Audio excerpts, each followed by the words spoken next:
Powerful hero కావాలంటే powerful villains ఉండాలి. ఆ విలనిజం చేయాలంటే అతనికి రేంజ్ ఉండాలి.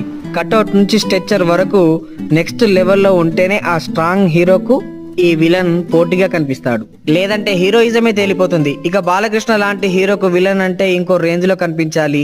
అది బోయపాటి శ్రీను సినిమా అయితే ఇంకా చెప్పేదేముంది. వెండి తెరపై నువ్వా నేనా అన్నట్టుగా హీరో విలన్లు ఉండాలి. అందుకే ఈసారి బాలయ్య బోయపాటి కాంబోలో వచ్చే మూవీలో విలన్ గా గోపిచంద్ ను తీసుకోవాలనే ప్రయత్నాలు జరుగుతున్నట్టు తెలుస్తుంది మామ. గోపిచంద్ ఆల్రెడీ విలన్ గా అద్భుతం అనేలా కెరీర్ ఆరంభంలోనే అదరగొట్టాడు మామ. బట్ హీరోగా పరిచయమైన తను విలన్ గా కొనసాగడం ఇష్టం లేక తన తండ్రి టి కృష్ణ ఫ్రెండ్ తన మెంటర్ పోకూరి బాబురావు నిర్మించిన యజ్ఞం మూవీలో మళ్ళీ హీరోగా మారాడు. అప్పటి నుంచి అలాగే కంటిన్యూ అవుతున్నాడు. మధ్యలో ఎన్నో పవర్ఫుల్ స్టోరీస్ లో విలన్ గా చేయమని ఆఫర్స్ వచ్చినా చేయలేదు. పైగా కొన్నాళ్ళుగా వరుస ఫ్లాప్లు చూస్తున్నాడు. ఇలా ఫ్లాప్లు చూసిన ప్రతిసారి